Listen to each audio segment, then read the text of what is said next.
Alright, and good morning, everybody. I am here back in 1945, just as World War II had ended. Papers are being flying all over the place, newspapers. People are gathering up off the shelves, and we are here back in time after World War II has ended, and we are going to be hearing from World War II veteran himself, who just came back from World War II, to talk about his experience and all the different trials and hardships that he went through while uh, while active in the army. So we are here at this building where he is going to discuss his experience in World War II as it just ended. Um, so excited to be able to hear him speak in the history of what just happened. And later on, you'll see in this video, in the present day, what all actually happened. So let's go ahead, and we are at the Pioneer, Florida Museum Village. Pioneer, Florida Village and Museum in Dade City. So let's go ahead and get right on board, and let's go listen to him talk about this World War II soldier talk about his experience during his active duty in World War II. Let's go do this. Of course, right away we have this alligator right off of Big. You may take photos with Big Al. I might do that. This is Big Al. Not to be referencing the University of Alabama's mascot, Big Al. Elephant. So that's not his. That's kind of a play on words here. Kind of ironic, how this is named Big Al, and considering that University of Florida, and Alabama don't like each other. So kind of ironic here with Big Al. All right, so we're gonna get some wildlife here. We got the turkeys, the deer, bobcat. I think that's a bobcat. I think that's a bobcat. But look, tribes.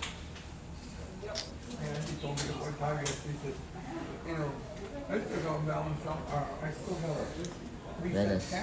Alligators infest the swamps of North Florida were a constant threat to the Tunica Indians living in the region. The danger from these creatures was so great that the Tunica had to maintain a constant watch.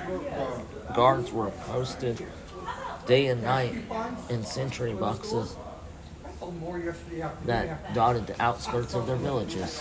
Wow.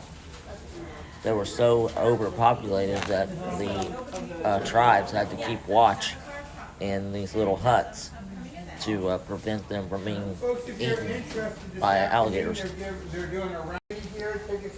some. Raffle will be done at 2 o'clock this afternoon. And if you'd like to take a look at the quilt itself, it's in the very back corner by the door. A big wasp nest, fish, big sea bass, a hog, a razorback, and of course you got the lost tribes of Florida. Tocobaga, Ponto, Ocala, Tunica, Gual, Appalachia, and Pensacola. Native Americans lived in Florida for more than 13,000 years. Hunting, gathering, fishing was prevailing way of life. During the last 1,000 years, some tribes also adopted agriculture. As time passed, Florida's Native Americans grew up in number, and their cultures became more complex. They lived mostly near water in villages or camps. In 1500s, Native Americans were decimated by disease, warfare, and slavery brought by Europeans, and also from wars with other tribes. By the 1700s, their numbers were reduced to remnants.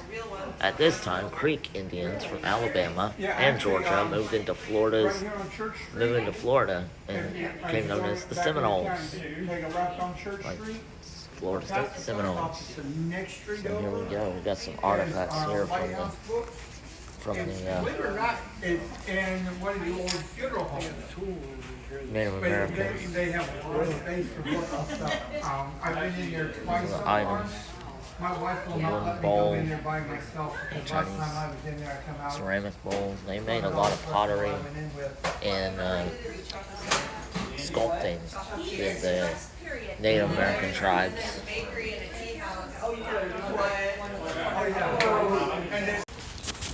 Of course, here it's this is the music room.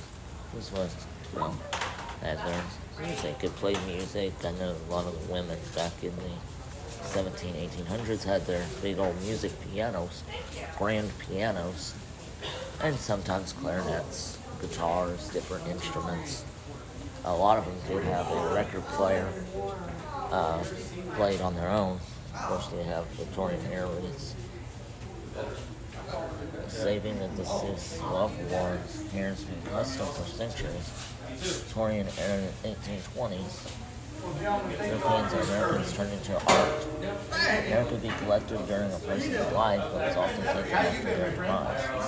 Hair would be crafted into a number of items: lockets, watch chains, bracelet rings, and buttons. Sounds kind of gross, but very much a memory.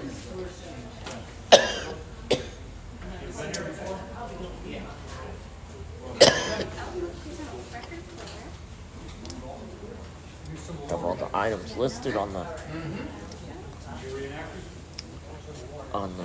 board here, paper. Chairs believed 1700s. Wow. All these. Of course, all these were all the instruments. You got ukuleles, violins, strummers, guitars, record players. All this here, sewing machine. That sewing machine here. Volunteer weaver, Marilyn Horty. At this machine, learn to weave.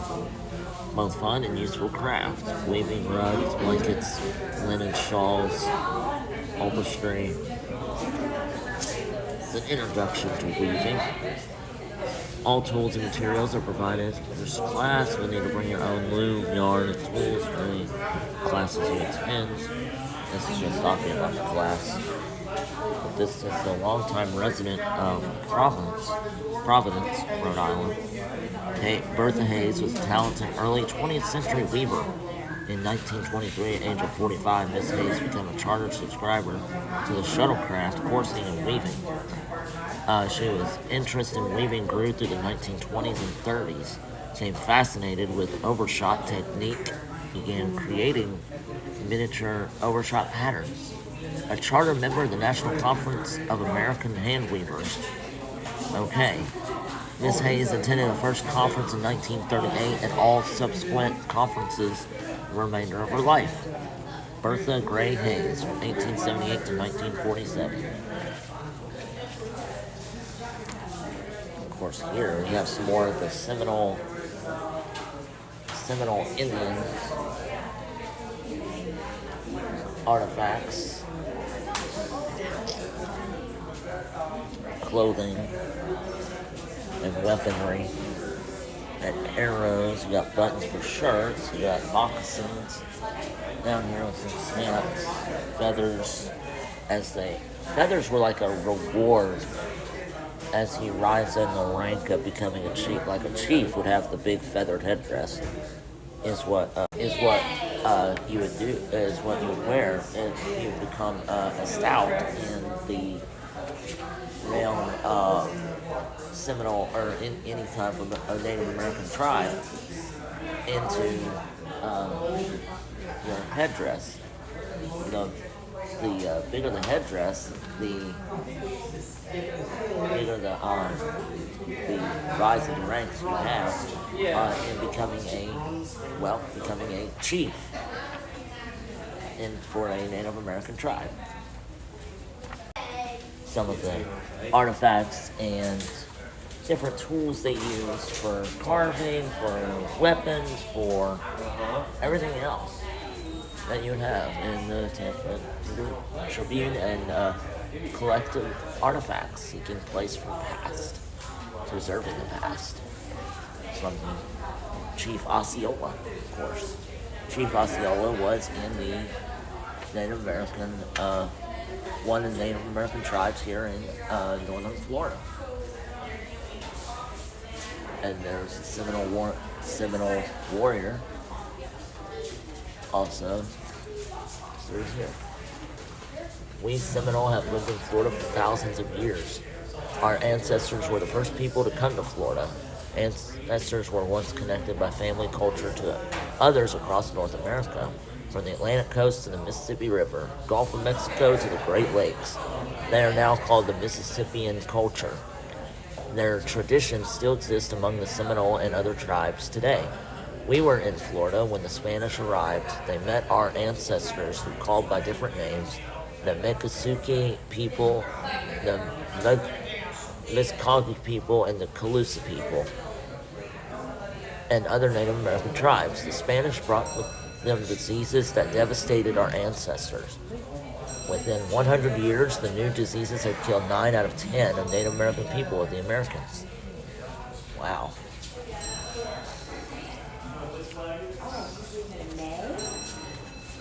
Of course, you have all these.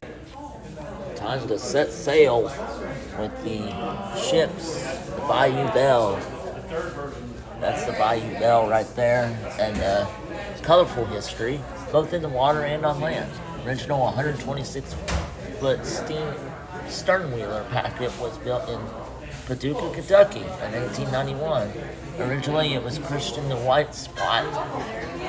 It became part of the Barrett steamship line and renamed the Jan Barrett in honor of Jan Barrett, a French sailor who was recognized as the first woman to have ever circumnavigated the globe.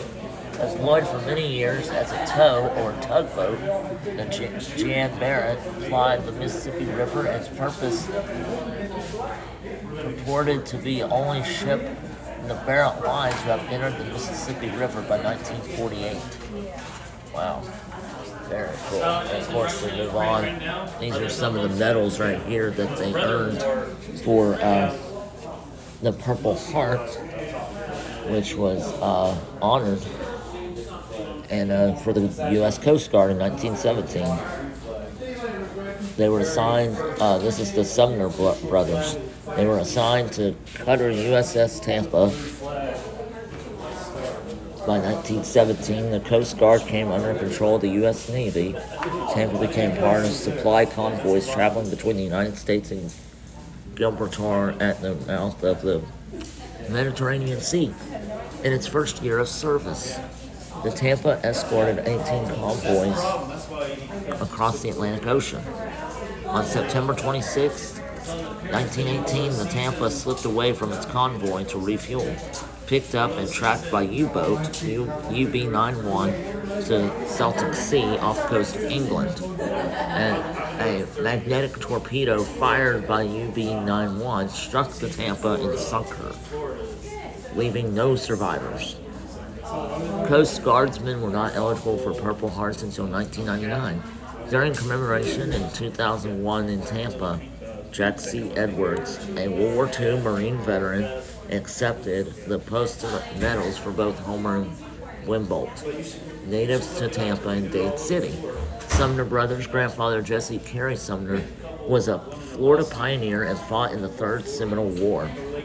The brothers are memorialized on 2 benches located at the north fence of Dade Cemetery. Wow. So they were on this boat, and it was a U-boat was fired by UB-91 and sunk the uh, Tampa boat. Wow. All right, let's move forward on in the media. Grandfather clock. Ooh. This grandfather clock was made by Benjamin White of Norwalk, Connecticut in 1762. First owner of this clock was Mr. James Daggett of Seanock, Massachusetts, until his death of 1799. After his death, the clock became property of his son Henry, also of Seacock, Massachusetts, and remained in his possession until his death, 1850, when it was bequeathed to his widow. By her decree, the clock was given to her son, James Henry Daggett, shortly after the clock was sold at a public auction in Seacock, Massachusetts. The clock was then purchased. Basically, it was passed down to, finally, the grandfather clock was donated to the Pioneer Florida Museum and Village on June 18th of 1962 by Reginald Edison Heaton, a old grandfather clock from the 1700s. And here we got some of the media as well. And some stuff from the Civil War. Old cameras, films, old telegraph, radio, and all like stuff like that. And of course, we got some music boxes, and of course, some old World War II photographs, early pictures of Dade City. Just gonna kind of scan through these, left to right, go across here.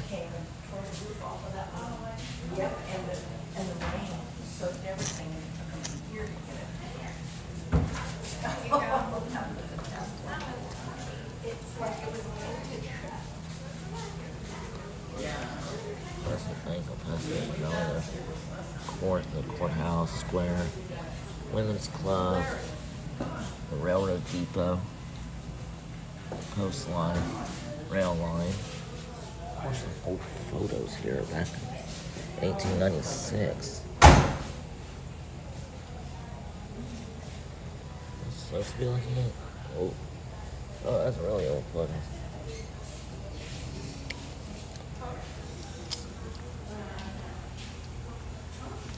Folding autographic Brownie camera.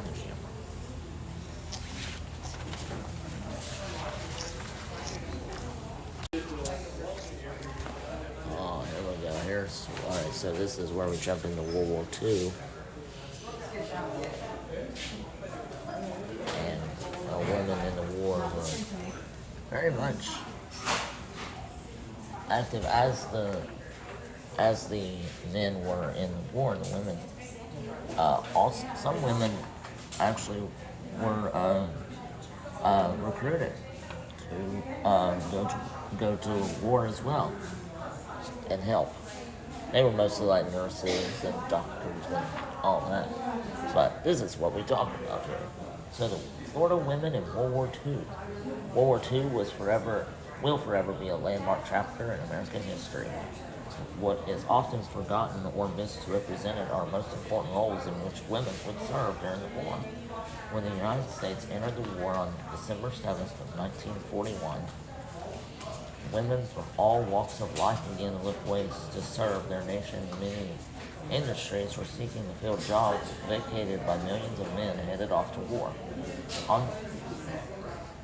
On the home front, women would fill jobs that had traditionally been dominated by men. Many would work in factories, shipyards throughout the state of Florida.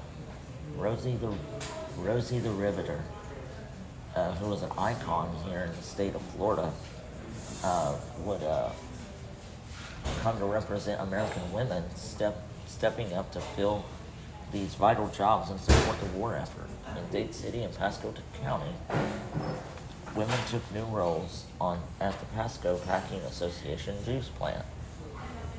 and the Commerce Cypress Mill, which we will actually see as we walk outside and go out and explore that. Of course, in July of 1942, we have the Voluntary Emergency Services. Unlike the WAAC, the Waves were equal in statutes to the men serving in the Naval Reserve. The same legislation enabled the Coast Guard to form the Coast Guard Reserve, SPAR, in November of 1942, and the Marines to create the United States Marine Corps, USMC. The Women's Reserve in February of 1943. July of that year, new legislation was passed that allowed the WAAC to drop their auxiliary status and serve equal to the men. They were renamed the Women's Army Corps, the WAC, the WAC. These four groups of women, the WAC, the Navy Waves, Coast Guards, and Marine Corps Women's Reserve, changed women's history permanently. So a lot of the women during this type of era served in the Navy, Coast Guard, Marines, and took on the role of men because all the men were overseas in Germany. And so a lot of the women back here at home on U.S. was very much a highlight of important roles that they had to do. But now, as we go from World War II, we will now enter in the Civil War timeline. One of the timelines that I really like to talk about in the Civil War timeline of what actually happened.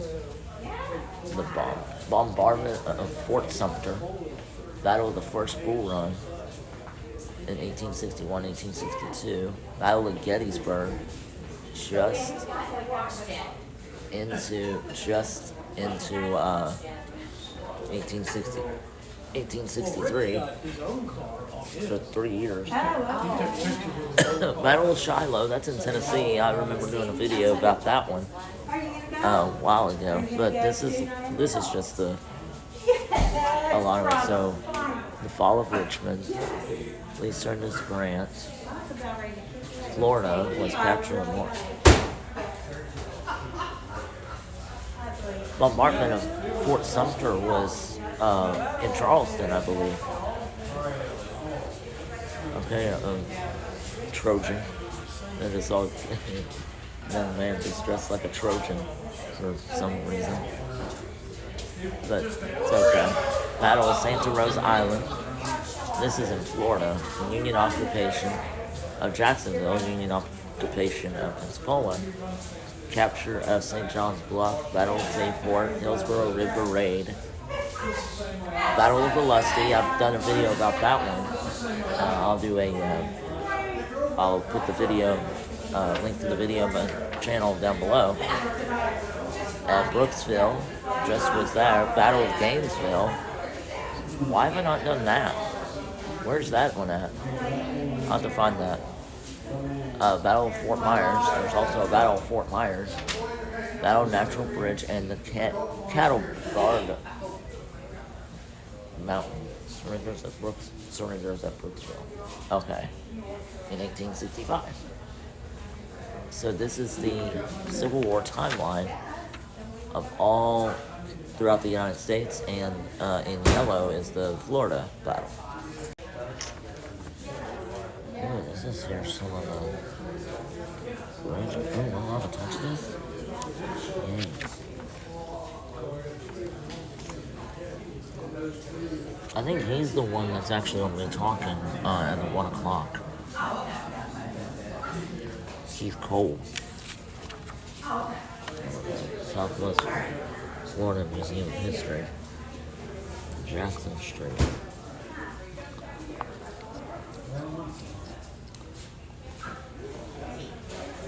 Oh man, I gotta go to Fort Myers.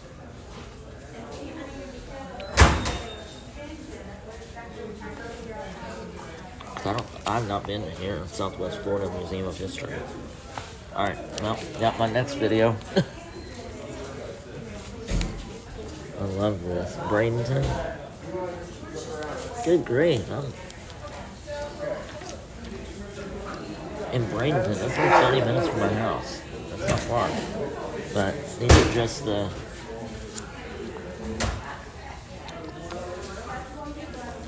In Ellington, the Historic State Park. That's not far at all. Good grief. These are real easy. I could hit Bradenton and Ellington in one day on a Saturday. That's easy. That'd be real easy. Manatee County Historical Library records. This is Southwest. I mean the Southwest region. That's us. Where's this? What is this in Tallahassee?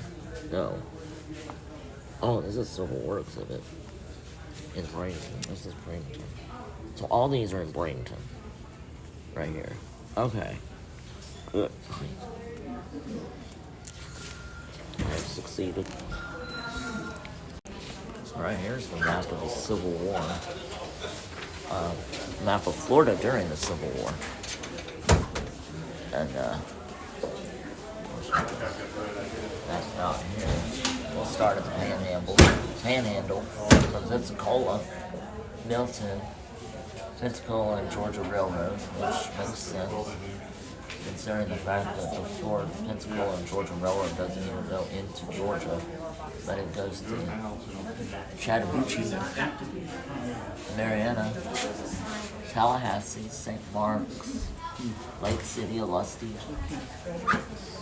Jacksonville, Gainesville, the Florida Railroad, Fort Merritt, St. Augustine, Fort Ocala, Fort Tampa, Brooke, Tampa Bay,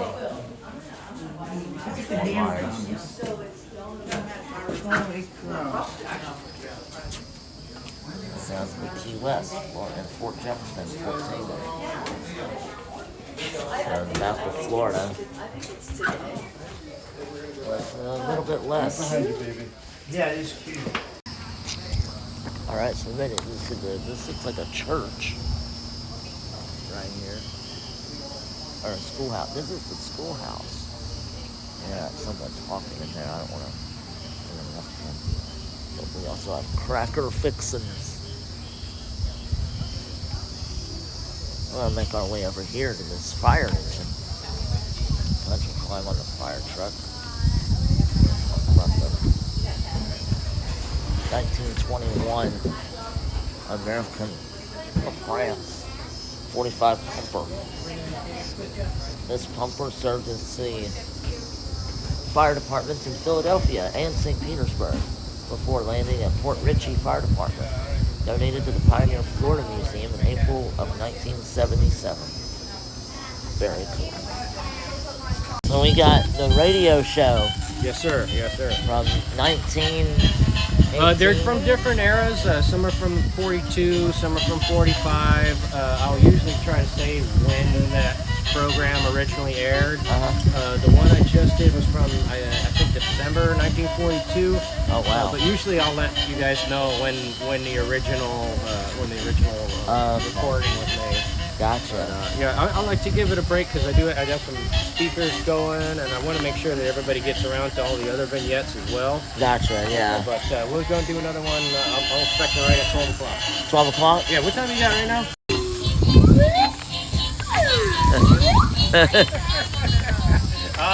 A slide whistle. Any kids playing dice behind the outhouse, you find me and report them, right? Oh, okay. Sometimes they work and make money, but these kids didn't spend their money on candy and cookies. Oh, no. They spent it on bad vices. So we don't want that to happen. Oh, no. Now, part of my bulletin here, this wanted poster by the FBI. This gentleman's wanted for bank robbery. If you see him, do not approach him. He's dangerous. Okay. Find me or another police officer, and I will make a phone call. I will make a phone call. But keep your eyes peeled. He might be wearing a white hat with the letter B on it.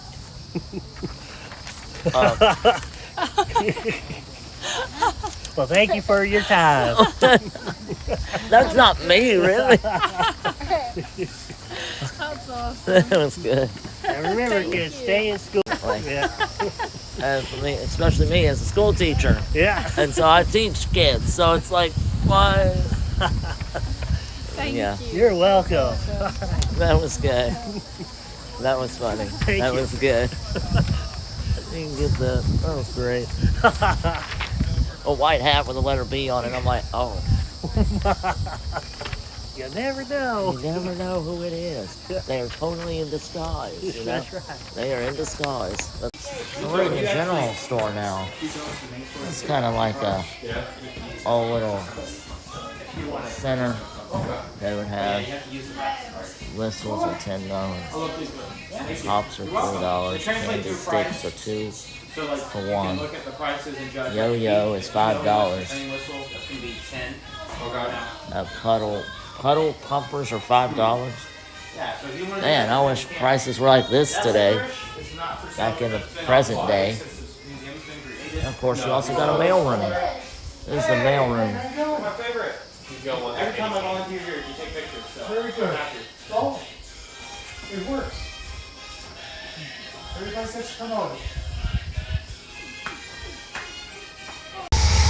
Look at that!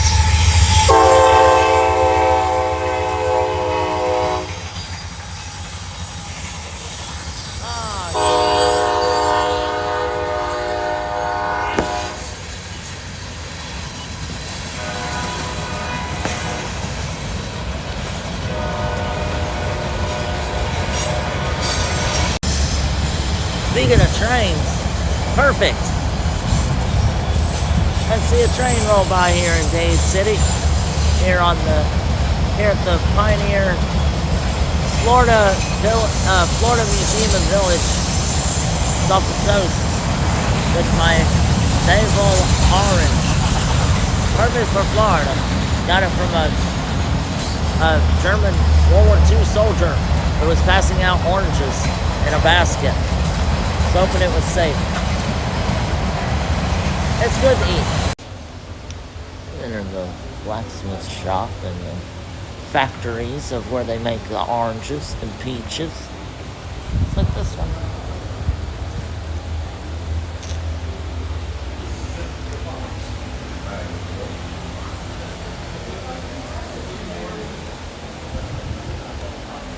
Very cool.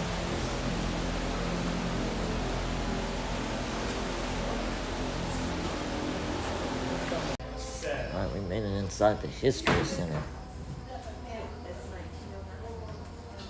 Can't stay in here very long because we got the radio show up.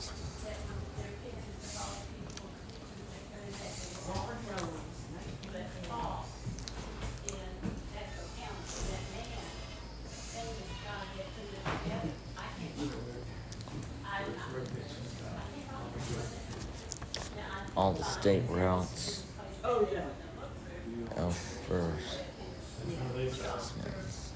75 Wesley Chapel, St. Louis University, City of San Antonio, 75 north and south, Fort King Road, Green Swamp, Dade City, Florida.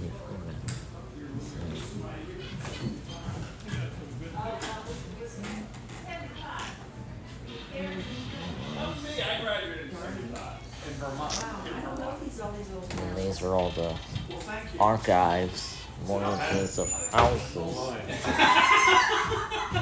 pricing.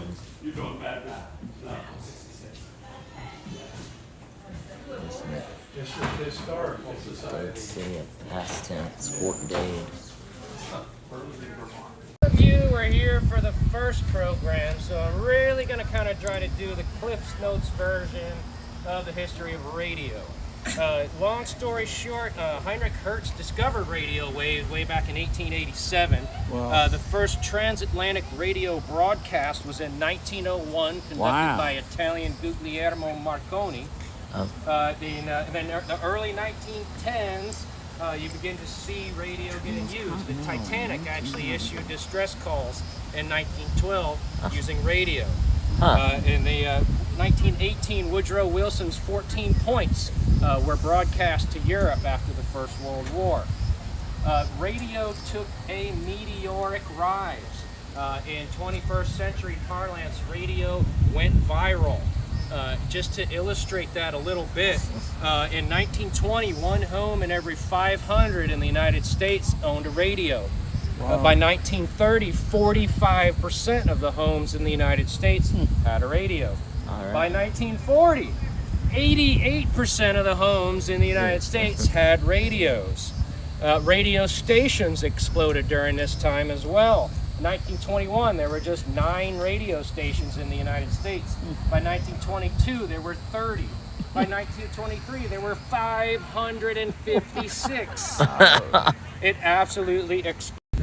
Now, Orson Welles got on the radio before, after, in fact, 4 times throughout the program. Orson Welles got on there and said, hey, this is a dramatization. This is not real. Well, people probably missed a lot of that because he had a good portion of the nation absolutely believing that aliens had invaded New Jersey.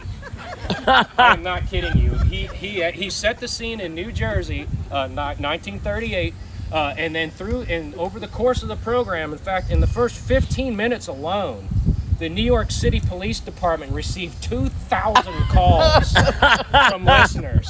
And thousands of people fled New Jersey thinking that there was an actual alien invasion. I am not kidding you. Good old Jersey, huh, baby? Wells actually faced a prosecution at one point, but he came back again. He said, look, 4 times in the program, I told y'all it wasn't real.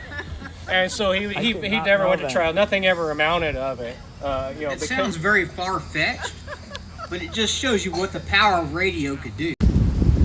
Alright, so we just enjoyed a little radio show, skit from back in 1920s, which was in the era, but very much a unique, it was funny, a lot of comedy,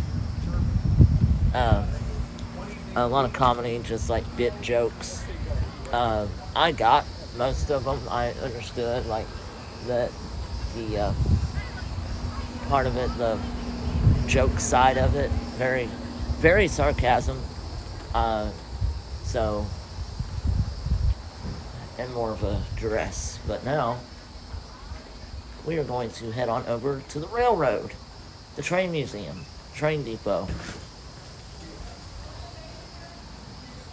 Right in here. Before that, we're going to take a look at this little flag here. And Pioneer Florida Museum, chartered in April 28th of 1961 with 87 members, and first housed on the Pasco County Fairgrounds. This permanent museum opened Labor Day of 1975, promoting and fostering public interest in Pioneer Florida life and its purpose. Perfect. So now, we're going to make our way to ride the rails. Learn about the railroad side of things for the trains here at the Pioneer Florida Museum and Village. Railroads to transfer mail from one city to another. So this was a major mail transfer point, ran 24 hours a day, taking mail sacks off, depending on where it was going. If it was going, so it came up here, it was going to the northwest, they put it on a train going that way. If it was going to the northeast, it might come down the line and they were doing these transfers all over the country until 1955, when the interstate was being built and where the post office switched to semi-tractor trailers, which could actually go from one mail post office station to another without having to talk to the train and get off the train and back to the depot. Okay. So after that, there wasn't much use for trophy. very small tower, doesn't have transfer trunk. So they finally closed the station. You've got the different signs of the railroad. A lot of them are used today, like this sign right here. On the railroad crossing. Of course, there's switches. Here. And the, of course, all these railroad spikes. I have a few of them at home myself. These lanterns, these old lanterns, they used to stand beside the track to warn them to either stop or proceed or reverse or what. Now this is an old actual steam engine light right here. Old steam engine light. You can see. 1956. Warfoot tribute drawing of the character. Electric trainman's lantern used by Atlantic Coastline conductor John Henry Hancock. 1935, 1955. That's over here. I think it goes left to right. I don't have numbers for some reason. Oh wait, they're right here. That is my fault. Of course, you got the emergency train cords. You got train station signs. There it is. You have to pay to go to the bathroom. Please do not flush the toilet while the train is in station. Okay, here we go. So this is the old train lantern. Of course, they used kerosene lanterns back in the day, and then they oil lanterns, and then they proceeded into kerosene lanterns. And then as goes on, these are conductor hats. Of course, you got different key locks, fragment start box, safety deposit box, railroad switch signal locks, where they would unlock the switches to proceed on. And you got the Orange Belt Railroad of San Antonio, Florida. Tying, yep. 19 cone-shaped fire buckets. Couldn't be set down in order. Scourge theft. Glass fire extinguishers. Right there. Filled with flame retardant were thrown at the base of the fire. Oil cans. Wrenches. You got the cross sections of J rail track. Alachua County First Phosphate Mine in Florida. And of course you got the steel rail and 13 track fragments from the Trailby Railroad line. Crosby train engine whistle. Wow, that's cool. Cut out in the woods in the Withlacoochee. Oh, and they bring it into the sawmill that's in town. Oh, wow. So it's like just a Nice old... hat. Yeah. Yeah. These are some couplers, old couplers right here. Old engine couplers. How big these are. Oh yeah, there's the engine. There's a small sample of the small locomotive. Nothing really to it. You got the oil can here. Listen to the firebox. So you've got the firebox. That's a pressure gauge. Pressure gauge up there. There's the firebox. Close the fire. Fire goes into the boiler. Boiler heats it up, creates steam. Steam goes into the boiler, and the steam comes out the smokestack. Okay, you Easy ready? enough for the steam engine. Create the steam. Why are you standing there? And this is really tall. Alright, ring the bell. There we go. Wow. The train is leaving. All aboard. No, that's not moving. Okay, Yeah. wait. Excuse You want me. more chance to get Bye-bye. Get out. He's okay. He's I gotta fine. wait for him to get out, okay? Okay, pay for one person and get the chocolate off the way. There we go. Better ring the bell for notifications. So this right here was the wood, which I'm actually standing where the wood would be to put into the firebox to heat up the locomotive, create steam into the boiler as it heats up, and that makes the train go. and then it was converted into, later on it was made into coal. So this would be coal, and of course a lot of coal dust. But there we go. Steam engine, number 3. Just a small one, just carried logs in and out of Pascagoula County. That's where we are, in Dade City. Alright, so from the rails of the Trailview Depot back towards the backside where I was, because there are still more museums and or more things to check out here, as we're back in time in 1945. Or 1845. I meant, not 1945. 1845. And more or less to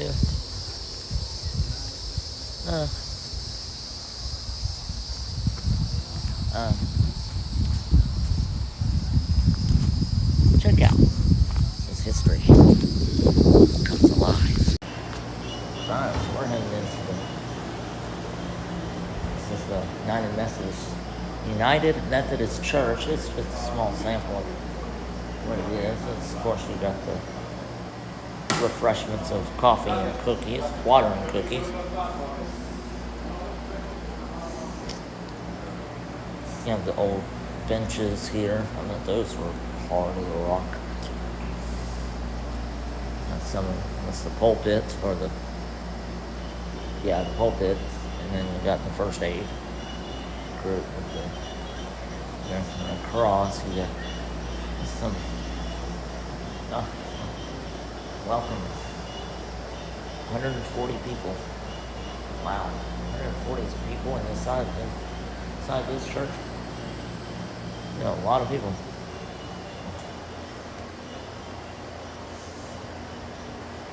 $64, yeah. I'm about to say 64 people is the capacity. There's no way there's 140 people could fit in here. Very cool. Right here, just move along. Stop by the old woman's house.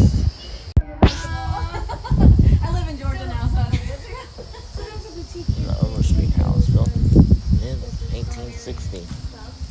Very cool.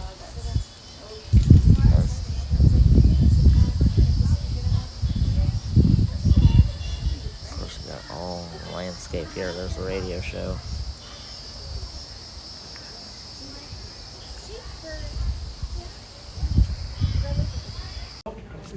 Fire Squadron, Warhawks, P-40s, P-51 Mustangs. Let me tell you something. Everybody drives like I try to explain to my kid about how he looks at like some movie from the 30s and he goes, "Oh, the technology is so archaic." I said, "Yeah, but for the time it was amazing." Mm-hmm.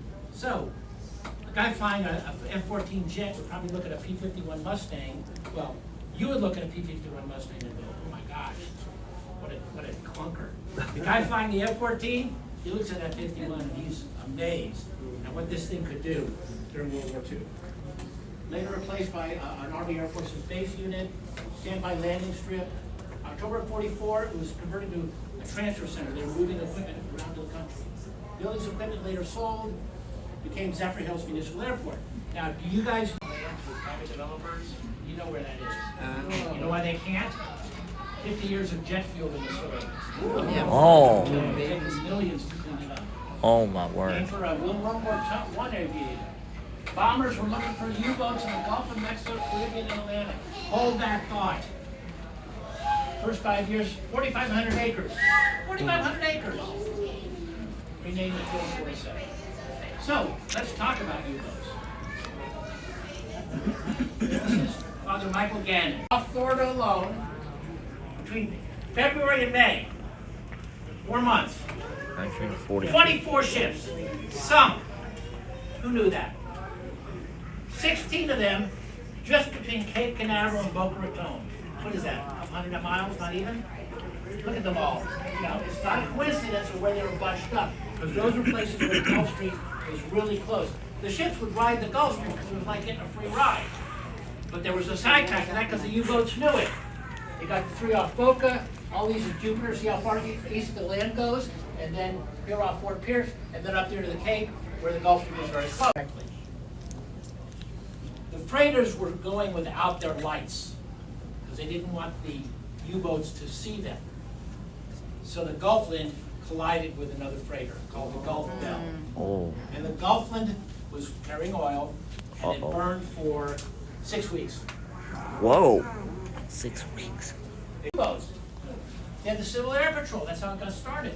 They had guys on boats, pleasure boats, looking for U-boats. What's the question I would always ask? What would you do if you found one? The kids on campus. Oh, did you hear there's another ship sinking? The teachers would say, shh, shh, shh. Don't say anything. If the government wants you to know, they'll tell you.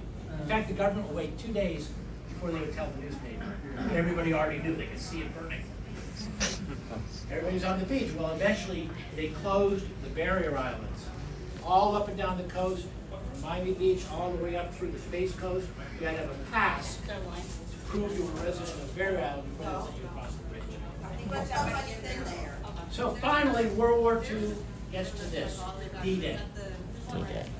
On D-Day morning, the old Miami News, where my dad worked, before he wasn't there yet, he was a kid, sent a reporter up to the south shore of Lake Okeechobee, where he wanted to interview Germans about D-Day. Not German Americans, POWs, okay? This is a Camp Landing, and also a POW base. Here's all the POW bases. Oh, my word. 22 of them in Florida. Why? Once again, the weather, right?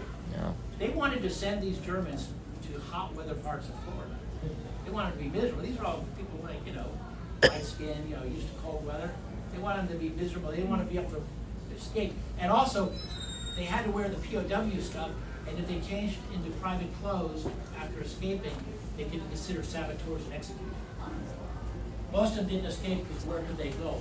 A lot of these bases were out in the middle of the Everglades. But there was a base in Dade City. Who knew that? POW camp. Here's where it was. Company 7. Guys familiar? You guys want to look at, kind of guess where that is? Right? Okay, kind of get an idea? Looks like about right Right? Dade City, right? You kind of get there.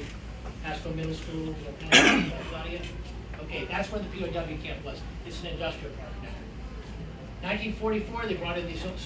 Now, this guy is very interesting. Heinz Friedman was a prisoner. He painted this mural. The mural's still there at the business park. And then there's a sign there at Naomi Jones. You guys, anybody know where that is? There's a marker there. You can go read it about the POW camp.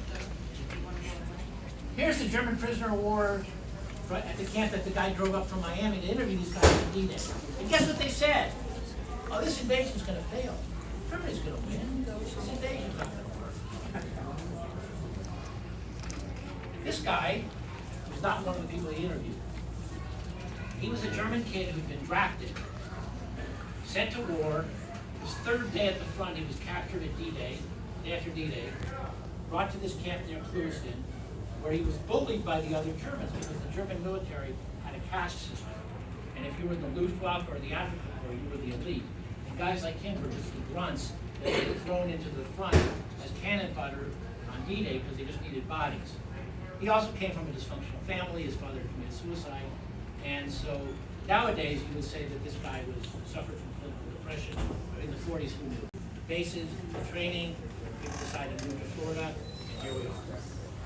So I covered a lot of material. I ran out of time. And I hope I made you get an appreciation for what an amazing time it was here in Florida during World War II. It must have been terrifying. I mean, you could see the boats on fire. And it changed Florida. It changed it from a little backwater to a major state. So I've covered a lot of material. I think I have some time for questions or comments. All right, so a recap on the what was the talk about how World War II in Florida was like, and overall, it really was a lot of the coastline. What the guy was talking about was a lot of the coastline was not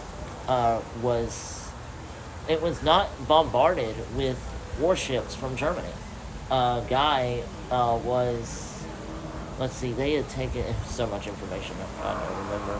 I'll probably remember it later. But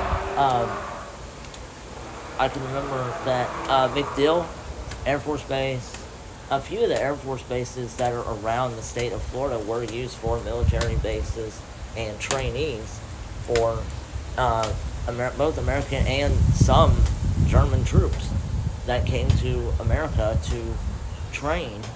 There was one guy that was, I do remember this, his father had killed himself early in his life, and he ended up just being downright depressed, full-on depression throughout his whole life, and just very worked up. So more or less, it was he had a very hard life, and it was just a downtrodden of coming to America. The Germans ended up making fun of him because he was just a brought on board trainee for an extra soldier to fight in World War II. And so more or less it was just a decoy of himself being there just in case they needed him for the front line. There were a lot of U-boats, what they call U-boats.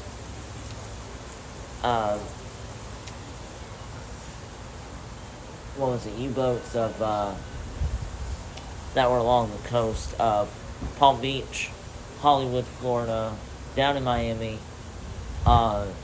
Also the other types of warships.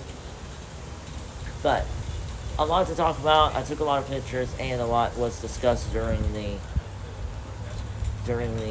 presentation. Very cool and interesting. Let's go ahead and move along to the next section,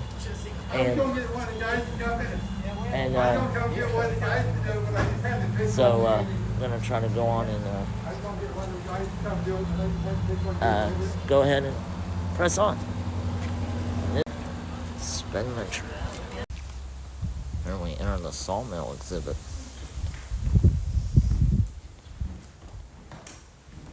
Trying to find a pick a lock. Getting busy for a couple minutes. Did you see his cool shoes, Maddie? Oh, they're awesome. Yeah, I actually got these from a friend of mine in Orlando. Nice. Yeah, they were the ones that got me.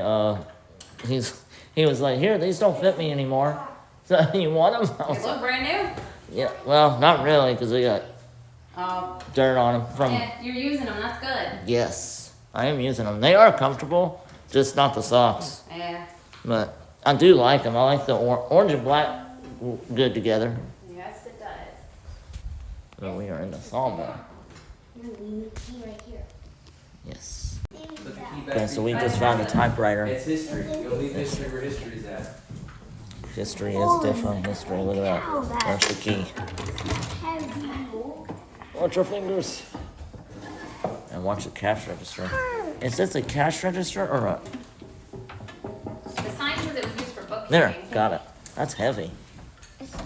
Oh, for bookkeeping? Where's the sign? Oh. It actually goes in here. It's this one. Holy cow. Yeah, it's What are keys? Whole bunch. Oh. I think some of those might fit. What is it? Whoa, look at that. I wonder what these go to. Oh my word, holding history. Yay. This is what you need. Yeah, do that keyhole. Hey, no, don't try. Probably Probably break it. That's Yeah. just the other cabinet. No, because this one's. That might work, but don't. One that looks Yeah, don't like try a anything. sword. There's that one. Yep. I wonder what those keys go to. The other Wait until we What's close this one What's because it this? goes over top of that. What's this? Yeah. It's an equal. It really is just an equal amount of weight. Is what it is. And that tech was really developed by the Egyptians about 2,500, 3,000 years ago. That's the foundation there. All right, so thank you all for joining me here in the 1940s era during World War II, the 1800s, going into the 1900s, of exploring the village, of what it was like during the time frame which I'm in now, as we move forward and go back into present day and explore new attractions and new things to explore a lot in the state of Florida here. Don't forget to subscribe to Spin Ventures here in the future. Drop a call to like or a thumbs up and ring a bell for notifications as I upload these picturesque called videos from the park here, Pioneer, Florida Pioneer Museum, here in Dade City, a new city just developed, and a great time. Subscribe to Spin Ventures, like this video, leave comments. Big history buff, it's a place for you. And ring the bell for notifications, and we will see you all on the next Spin Venture in the present day we call home, the Sunshine State of Florida.